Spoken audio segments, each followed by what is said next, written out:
Pouvez-vous vous présenter? Mushobora kwibwira umunyamakuru? Yego mbe. Nitwa Adjudant Chef de Commissariat Trans. Matricule ni SC 2568. Ikambi ni 411. Ikompanyi ni première compagnie, premier proto. Brigade ni 410. Division ni 4e division. Tu es marié? Urubatse? Yego marié. Père de combien d'enfants? Ufite abana bangahe? Batatu. Tu es né où? Wavukiye he? Navukiye Mwaro. Il est né à Mwaro. Merci beaucoup. Nitwa Adjudant Chef Nkuziza, matricule SC 3232, nkaba yinjiye mu gisirikare cy'u Burundi mu mwaka wa 1996 i Bururi Reso. Hanyuma nkaba narakoze mu makambi atandukanye. Ubu nkaba nakora muri état major ya première division itwagwa na general de brigade Nyamugaruka. Nkaba nari mu sous-officier adjoint chef de peloton. Merci beaucoup. Nitwa Caporal Chef Shimimana Charles, matricule HR 16 156 de la matricule. Nkaba ninjiye mu 2001 Feyi Bururi. Nkaba nakoreye mu kambi zitandukanye. Nkaba natwagwa mu kambi 122. Ikaba yatwala Colonel Lieutenant Colonel Niyokindi Joel. Nkaba ikambi yatwagwa muri brigade 120. Nkaba nari mu ikomanyi ya mbere, proto ya mbere, chef de keep. Avise umugore n'abana batanu. Nitwa première classe Ndeho Kubayo Jafet, matricule HR 28 39. Aba natwagwa mu batayo ya Saonze, brigade 110. Seyi wanakoreye, seyi nakoreyemwo ni Mutukura, nakoreye fromage. Abafise umudamu nkabamba ibujumbura. Merci beaucoup.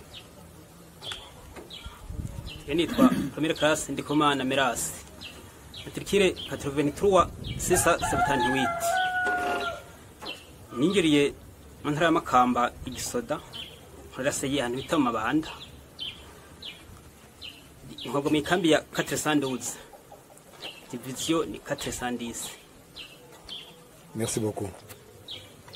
Nitwa première classe Nzisabira Ferdinand, nkaba mvuka mu ntara ya Bubanza, commune Mpanda. Nkaba nakoreye formation mu ntara ya Mwaro. Matricule ni 26968 62.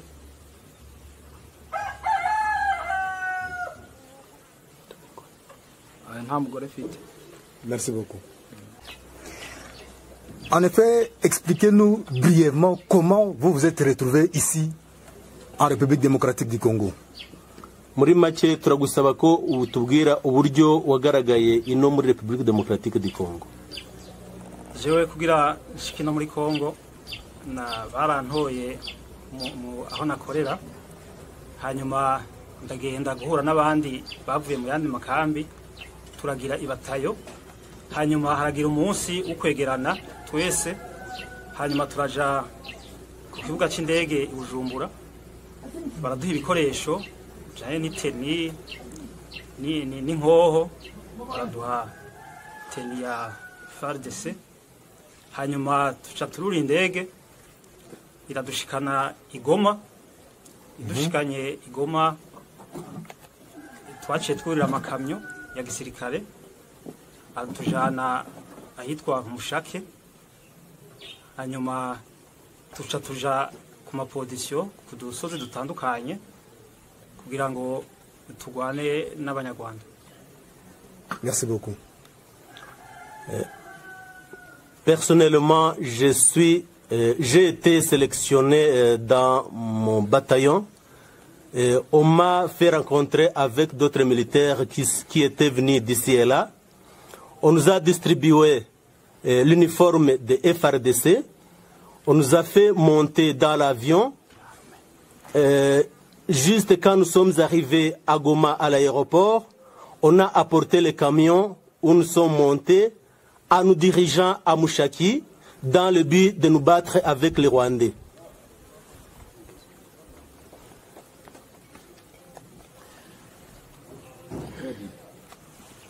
Tu viens de dire que tu as été tiré dans une unité pour aller former une nouvelle unité.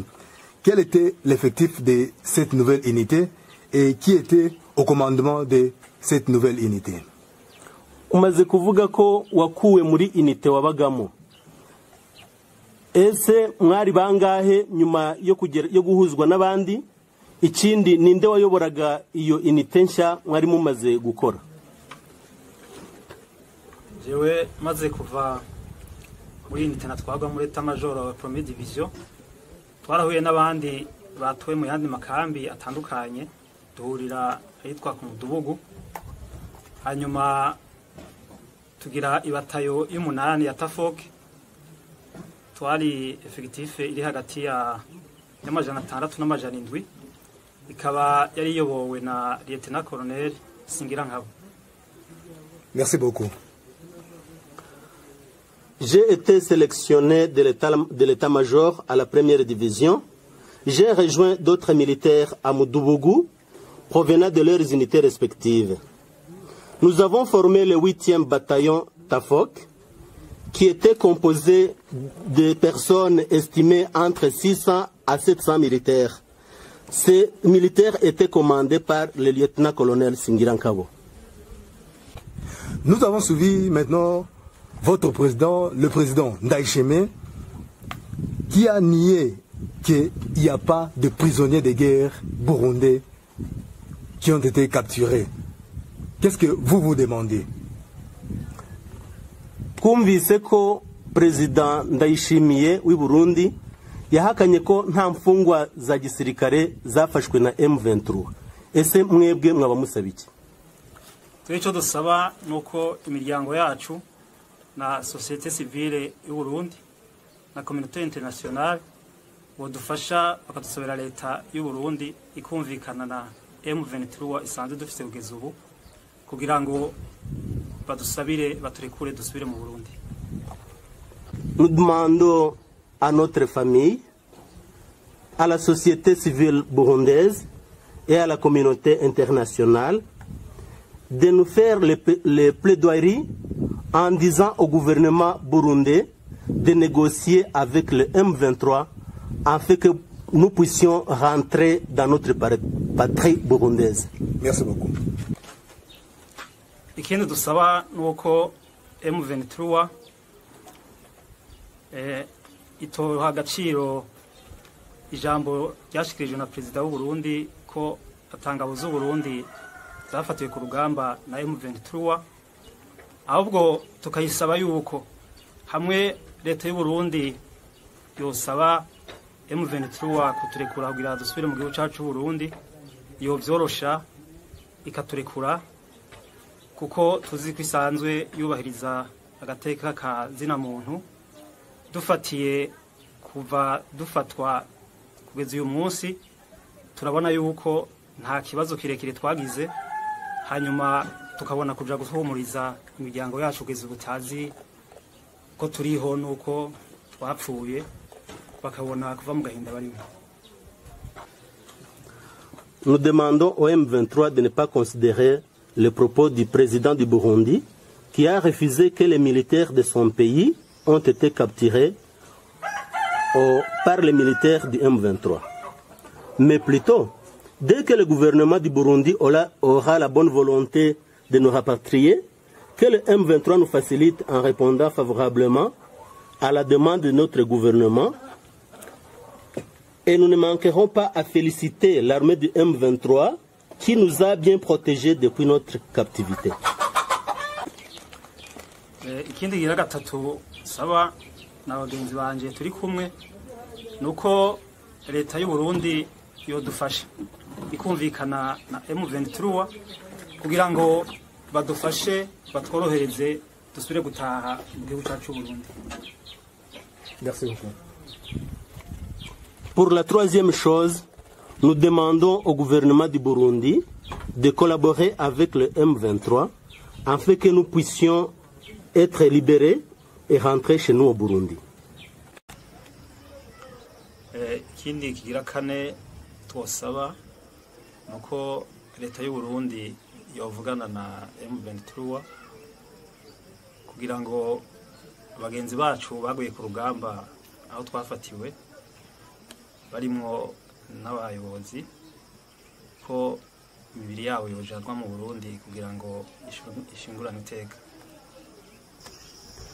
Nous demandons à notre gouvernement du Burundi de collaborer avec le M23 afin que le rapatriement des corps sans vie de nos confrères militaires et nos commandants succombés au champ de bataille là où nous avons été capturés, que ce rapatriement puisse être fait afin que nous puissions les ensevelir dans notre pays. Merci. Mwakoze cyane. Navuze yuko ari umubabaro ukomeye cyane kubona nko mu umuryango wicaye hirya no hino y'iziko bari imbere y'inkono bacaniriye muri bo hakavamwo umwana umwe agata kwibuye kuri ya nkono amazi akabashwira ajyamo bose bagasha none uwo mwana barondera iki? Umuntu gufata akaja kwica bene gihugu aba ariko arondera iki? Wumva ahubwo yoja ku iyo baba bafise ivyo babaza bari kubibaza abo bica babahora iki kwabo bene gihugu bibereye ku mirimo yabo baratekanye. Umwana w'imyaka 3 bapfiki, umwana ari munda bapfiki. Ahubwo umugwi iterabwoba murazi ko isi yose igwanya iterabwoba barabonye neza ko imigwi iterabwoba asabanye politiki nabicanye. Abo rero abarundi tutaviriye hasi ntimurondere ikindi ntacyo bafise. None wosigura naza avuga ingene ashobora kwica umwana munda, naza avuga ingene yica umwana w'imyaka 3. Sinzi ntacyo imigwi iterabwoba murazi ko Burundi isi yose ifashanya kugira ngo tugwanye imigwi y'iterabwoba nabicanyi ntacyo baba bafise avuga. None woja kwihaya ngo ndumwicanyi narishe umwana w'imyaka 2 narishe umwana ari munda wowisigura gute? Nico gituma nibimaramare ntibashobora no kuja habona. Twaragiye gusaba umutwe wabo turazahura. Umutwe wabo tumaze hafi imyaka 2 turiko tugira ibiganiro ngo abarungike baje imbere y'intahe kuko murazi ko aribo bakoze nibara mu 2015. Ibiganiro twabazwa nuko gushika ubu novuga nti twarananiwe kuko iyo tutananirwa baba barabaduhaye. Iyo migwi ihabwa indaro, ihabwa ivyo kurya, ihabwa amabiro bakoreramwo, ihabwa amahera n'igihugu bicayemo. Naho mu Rwanda no hanura igihugu cy'u Rwanda yuko comenya ko babandanije barera umuntu ariko arica inzoya bariko bari mu gwanko, bariko bari mu mugera w'inzankano hagati y'abene gihugu b'ivyo bihugu bibiri. Kuko ntivyumvikana ingene uheza kugaburira umuntu agacaza kwica umuntu umwana umutamakazi n'umutama hanyuma kazovuga ngo abarundi bazoguma banezerewe cyane bari kwabona aho hantu abo bantu barerewe. Nta kintu rero bafise Jesse numva nko bosaba iki ngo kugandeke kwica uruyoya ngo mpiki bwira ico kintu. Iyo baba bashaka ivya politiki baja kurondera umukuru w'igihugu, baja kurondera umushikiranganje kuko ababereye mu kibanza, mugabo baja kurondera umuntu atana kimwe bava. Iyo abashaka basi bavuga bati turakeneye igihugu ku nguvu, bari kuvuga bati tugende dutera igisoda n'igipolisi hanyuma tubaneshe duce dufata igihugu. Mugabo murabona ntavyo bagiye baja kwica. Murazi ko bishe mu Ruhagarika baragandagura abantu, barasuye baragaruka bagandaguye abantu muri Gatumba. Abo bantu twabavuga gute? Abarundi n'abaciro urubanza abo nyene birateye isoni kubona umurundi aciyumvira kwica abantu no musi, ndagatera soni. Mugabo tubashira imbere y'Imana, hajya nta kinanira Imana, hari higiye bazobona bibahurungukira ko batabizi. Mugabo duhanure abo babaha indaro, abo babagaburira, abo babaha amahera, abo babigisha igisoda kwica, babigisha kwica ntibabigisha n'igisoda, babigisha kwica gukerera abantu. Twobahanura yuko bokwigenga ubuntu wa mutwe bakawushikiriza ubutungane bw'u Burundi kugira ngo abarundi bironkera amahoro. Igihe cyose bazoba bagifise igihugu kibakingira, kibagaburira, kibaha amahera, kibaha ibigwanisho, tuba dufise ibibazo. Mugabo nibaza yuko kazoza ni kabi kuri ivyo bihugu mu gihe umubanyi ari we ashobora nje gukende kibazo kiraba abasirikare bijanye n'umutekano muri leta iharanira demokarasi ya Kongo. Nkuko mubizi ni igihugu cinjiwemo n'akajagari kubera imigwi myinshi ariyo icija gukorera. Rero mu karere ka Afrika buseruko twafashe ingingo tuti tuje kubafasha. Mugabo iyo muri ko murafasha ntibica bifuta amasezerano ibihugu biba bifitaniye. Ibihugu rero iyo bifitaniye amasezerano yuko bitabarana, ivyo birakogwa gutabarana, kuko inzu y'umubanyi gasha ntuje kuyizimya, nawe iwawe hiye ntazoza kandi nta umenye ibizi ingene biza. Ariko iyo mutabarana biba ari vyiza. Iyo rero Uburundi bugiye gutabara igihugu ca Republika Iharanira Demokarasi ya Kongo, higiye kutabara nkuko citabaye, kuko burya ingwano nziza utegerezwa kumenya kuyigwana utarayigwana. Hajya rero iyo ugiye mu bikorwa nk'ivyo gufasha igihugu uba witeze muri ngabo. Erega sinzi ko abantu bazi ivyo ari vyo ingwano n'urukino rwo gupfa. Wanka gupfa ntubo musoda uca witahira. Nico yituma bakubwira yuko umusoda niwe wa mbere abagiye kwihebera igihugu, kwihebera bene igihugu. Abanza kumva mu mutwe ko gupfa apfira igihugu ari bisanzwe. Ugiye gutabara igihugu uremera ukitanga. Rero hamwebwe ngira ngo mutarabasoda, mutarabapolisi, murazi mwebwe niyo mwumvise urusasu ruturitse mwiruka muje rutaturikiye. Abasoda n'abapolisi nabo biruka baje gwaturikiye. Murumva ntidusangiye akaranga mutima.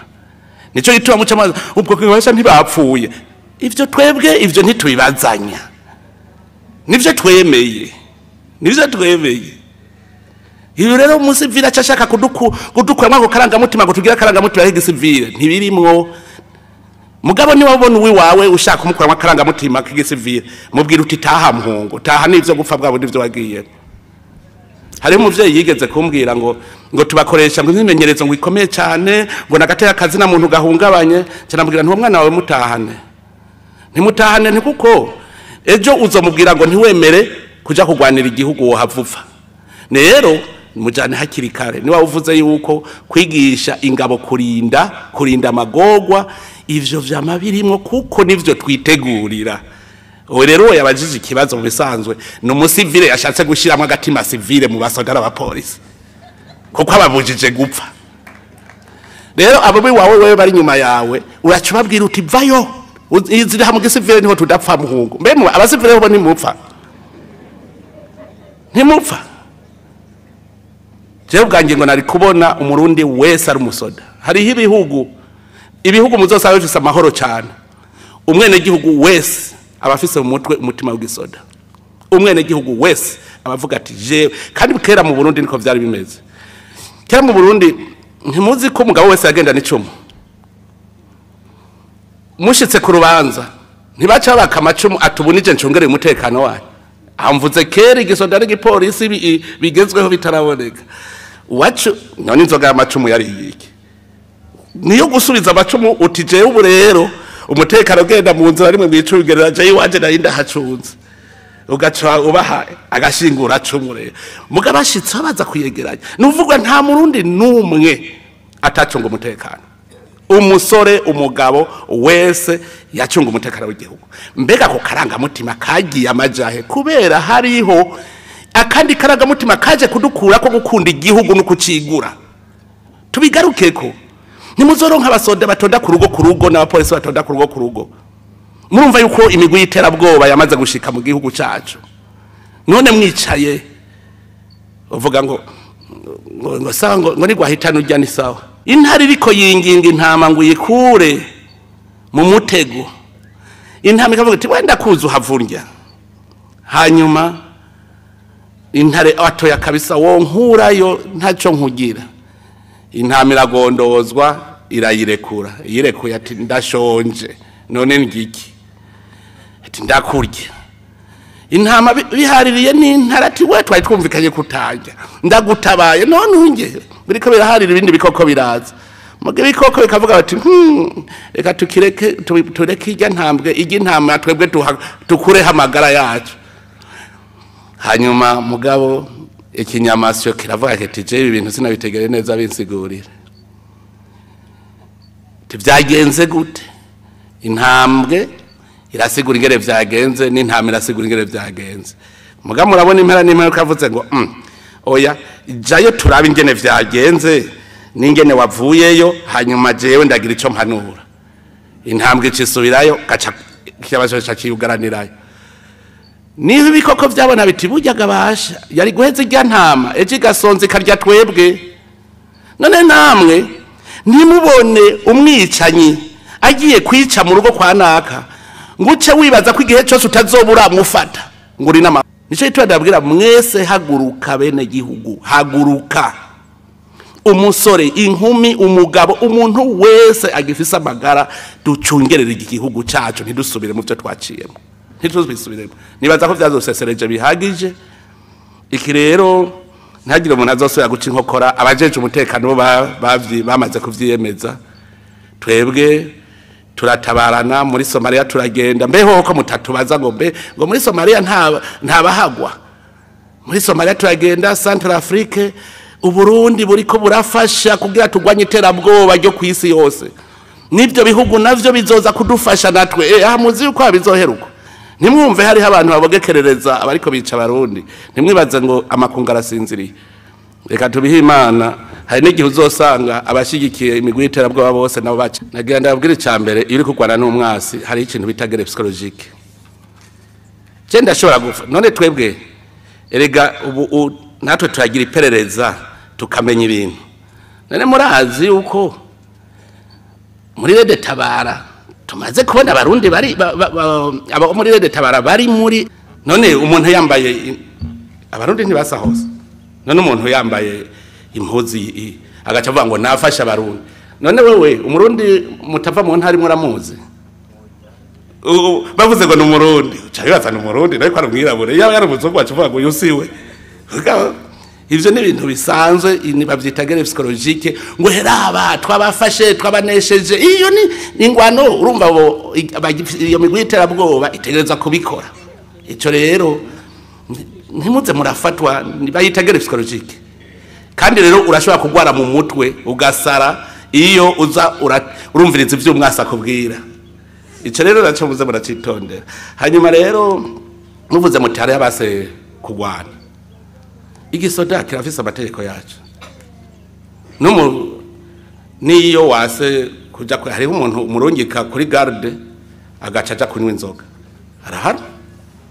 arahanwa kuko kirafise amategeko urumva rero iyo muri mission yanyu hakaba uba indiscipline icambere umugarukana ku murongo novuga rero jewe ndazi yuko nubu wogenda aha kumutukura uraza gusanga abapfunzwe kubera base kuja ku murongo wa discipline ugenda hari hose urumva n'abari muri Somalia urasanga bapfunzwe uje kuko hari abantu hamuruntu rero ivyo ntiya ushobora kuvuga ngo musoda ngo iyo yabaye mu discipline uba i Congo uba Somalia uba Central Afrique hose barahanwa kuko ni inteko ni imwe igendera ku mategeko rero hariho umuntu atigejeje neza ntucuva ngo urumva ngo ujya ngo bamuhanye ngo ko yase kugwana abarundi ndazi barakunda runwa kurusha ukuri mugaragira ndababwire ibanga ry'abajejwe umutekano rirekere abajejwe umutekano mugiye muravyivangamwo ejo tuzaba basivile muzobura abakingira igihugu reka kuza muri ivanga mu nzego z'umutekano kandi ivyo twamadusa n'abanyepolitike tubasaba kutivanga kugira ngo inzego z'umutekano zikingire bose rero ivyo bibazo birekera abajejwe umutekano uhanwe ntacaja ku muvyeyi wiwe mbe mwibaza ko ari hamwe muri je twe tuciga muri primaire umwarimu yaraguha inkoni ntiwaja kubwira ntiwanamubwira ko waharwa mugubu umwana bamuhanye kwishuri aciruka mama ibankubise ukazona umuvyeyi yirutse kubwira mwarimu umwana wanje bamukubise aho yovuze ati ahubwo mushire ku murongo wewe umuvyeyi gira kabiri underera abarundi turafise akantu ivyo byose nakaranga mutima k'abarundi turiko turatakaza ariko turafise icizere turavyo tuvuye naho tugeze kuko ubutegetsi mu bisanzwe bw'igihugu n'amategeko ico turi cyambere amategeko nayo yubahiriza wese ahana uwo ari we wese yarenze akamubahiriza ico nico cyambere amaduce turondera bashoboye guhagararira amategeko niyaba aca guca hirya amategeko avuga ati iri tegeko ryashinze ko rihanurya ntirihanurye aho zoba uhungabanije ubumwe bw'abarundi twebwe rero nitubanze twemera ko amategeko akora ijana ku ijana kuko niyo adahengamiye ahantu na hamwe hanyuma duce turondera abantu twokwita intungane naho navuze yuko harimo abiyorobetse n'icyo utabamenya mugo umuntu amenyerwa ku cyamwa yama abo rero bace bahagararira ayo mategeko ni bahagararira amategeko ntace hirya canke hino amategeko arakora mu gihugu ntihagire ugiye kurongora ari gisata kijanye n'ibikorwa agakorera ibikorwa bene gihugu bose arakuyemo n'umwe akabatunganiriza bose atakuyemo n'umwe hanyuma abajejwe intwaro bakabavyeyi bakabona ko atawuhonyora kugahakano uwundi bakabanguranya abo bana kuko abana bazokwama abana b'igihugu nk'abana mu muryango bazokwama bafise udushari hariho utuntu bategerezwa gupfa mugabo hategerezwa kuba umuvyeyi ajejwe kuguma bunga kundane wo rero nitubanze twumve yuko indongozi